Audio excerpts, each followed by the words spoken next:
சோளத்தர்றா போறியாடா?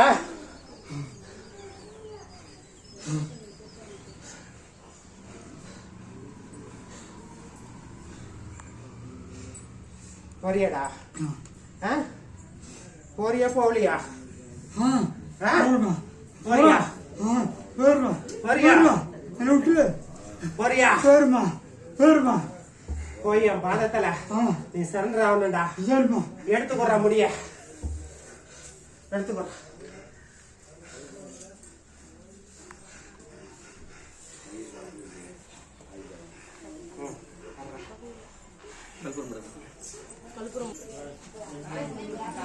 அடுத்தது யாரு? யாரும் வரல. உண்மையை சொல்லு, உண்மையை சொல்லு. இன்னும் ஒருத்தங்கிறான் சொல்லு, சொல்லுடா சொல்லு. சொல்லு. ஏழுமலை போறியா? என் மயானத்துக்கு போகணும். போய் என் பாதத்துல நீ சரண்டர் ஆகணும். எடுத்துக்கிறா முடிய முடியாது.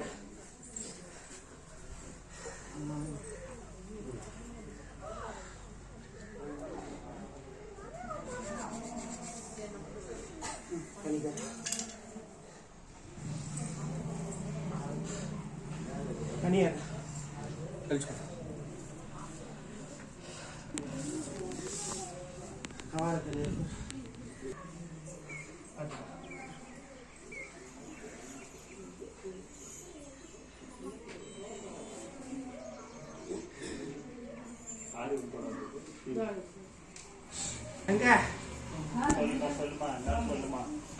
மடி பாரு.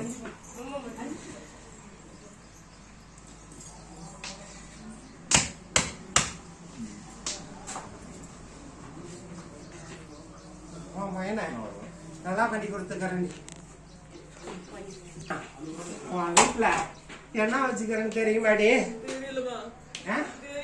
நீ என்ன போய் ஒரு இடத்துல கேட்டுட்டு வந்த, அவங்க என்ன கொடுத்தாங்க? எங்க கொண்டு வந்துச்சா?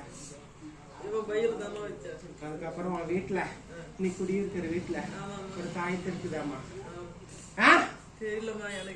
கொண்டுட்டு வந்து வாங்கி வச்சியா? உன் வீட்டுல நீ வச்சியா?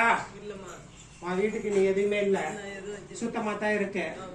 அந்த அங்காளம்மா மேல சத்தியம். தெரிஞ்சு தெரியாம கூட இருக்கும், தெரியாம இருக்குமா? இதுதான் சுத்தம் பண்ணிக்கிற வீட்டுன்னு வேண்டிக்குமா? சொல்ல வச்சிருக்கிறியா?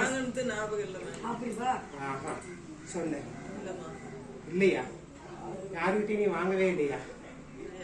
ஒரு ஆளுகிட்ட வாங்கி உன் பையனுக்காக நீ வச்சியே இல்லையா?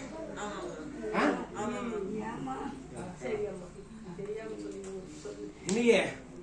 என் ஆலயம் உளுந்தூர்பேட்டையில என் அங்காளம்மா நான் உட்காந்து இருக்கேன். என்ன நம்ப முடியாது அடி உனக்கு? என்ன நம்ப முடியாது அவளை? என் இடத்துக்கு வந்து என் சாம்பலை நம்பி எடுத்து உன் வீட்டுல தெளிச்சு விட்டா உன் காரியத்தை நான் முடிச்சு கொடுத்துருப்பேன்ல.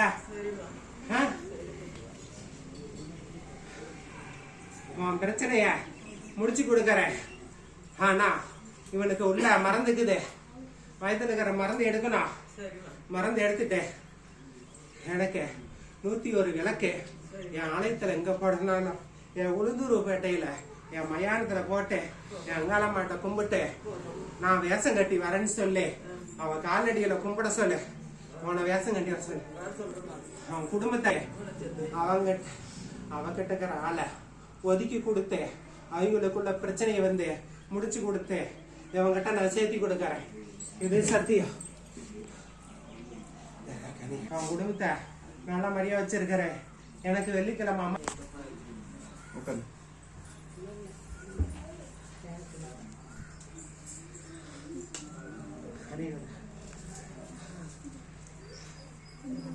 ஐயா அறிவித்த உனக்கு நடத்தி கொடுத்தா எனக்கு பூசை கொடுத்து எனக்கு சிறப்பா நடத்தி கொடுக்குறியா? மனப்போறமா நான் கூப்பிட்டு உட்கார வச்சிருக்கிறேன். அவங்க அறிவித்த எந்த பிரச்சனையும் இல்லாம உனக்கு 70 நாளைக்குள்ள உனக்கு நான் நடத்தி கொடுக்கறேன்.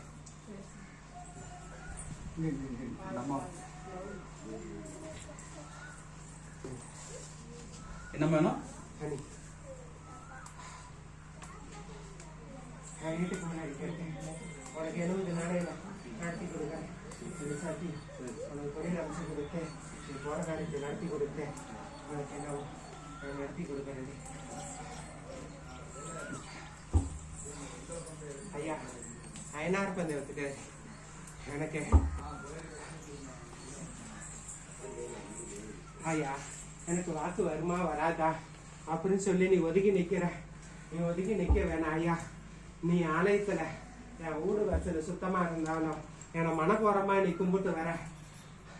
உன்னை நான் செல்வா கூட வச்சு நீ நினைச்ச காரியத்தை முடிச்சு கொடுக்கிற டைம் இருக்கு. உனக்கு முடிச்சு கொடுக்கறேன். உன் வீட்டுல போன திருட்ட நான் குறிச்சு கொடுத்த பையன்தாடி எடுத்திருக்கிறான். ஆனா ரிட்டர்ன் பணம் வராது. அதுமாரி நான் 10 பங்கு உனக்கு நான் சம்பாதிச்சு கொடுக்கறேன். உனக்கு செல்வாக்கு கொடுக்கறேன். அந்த பணம் போயிருச்சுன்னு இது சொன்னாரு. உனக்கு வர கஷ்டத்தை அவன் எடுத்துட்டு போயிட்டான்னு நினைச்சுக்க. உனக்கு அதுக்கான நான் 10 பங்கா கொடுக்குறேன்.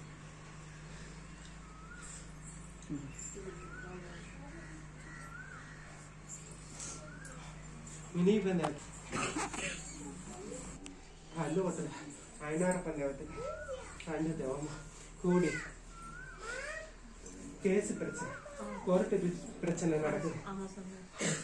ஐயா, உனக்கு 6 மாசம் இல்ல 7 மாசம் இல்ல உன் கோர்ட்டு பிரச்சனையை முடிச்சு கொடுக்கறேன். எந்த பிரச்சனையும் இல்லாம உன் மகன் நான் வெற்றிகரமா முடிச்சு கொடுக்கறேன். உன் வீட்டுல இருக்கிற மாங்கலியத்தை நல்ல மாதிரியே அமைச்சு கொடுக்கறேன். உனக்கு வர இடம் நல்ல இடமா தான் வருது. நீங்க தான் தயங்கி நிக்கிறீங்க. தயங்கி நிக்க கூடாது. பேரு பொருத்தம் 6 பொருத்தம் வந்தாலும் முக்கியமான பொருத்தத்தை கொடுக்கறேன். குடும்பம் நல்ல பொருத்தமா இருக்கும். அந்த வீட்டுல 2 பையன் பொண்ணு இருக்காது. ஆனா மாடி வீடு. அந்த பையனுக்கு 40,000 சம்பளம் இல்ல அப்படின்னா 50,000 சம்பளமா வரும். நீங்க தயங்காம மாநிறமா இருப்பான். என் கழுத்துக்கு தைட்டு அவனுக்கு சுத்தமான எந்த பழக்கமும் இல்ல. மனப்போறமா இன்னைக்கு கொடுக்கலாம். கூடத்தோட இருந்து அந்த பிள்ளைக்கு நான் அமைச்சு கொடுத்து வரேன். மாங்கலியத்தை எடுத்து கொடுக்குறேன்.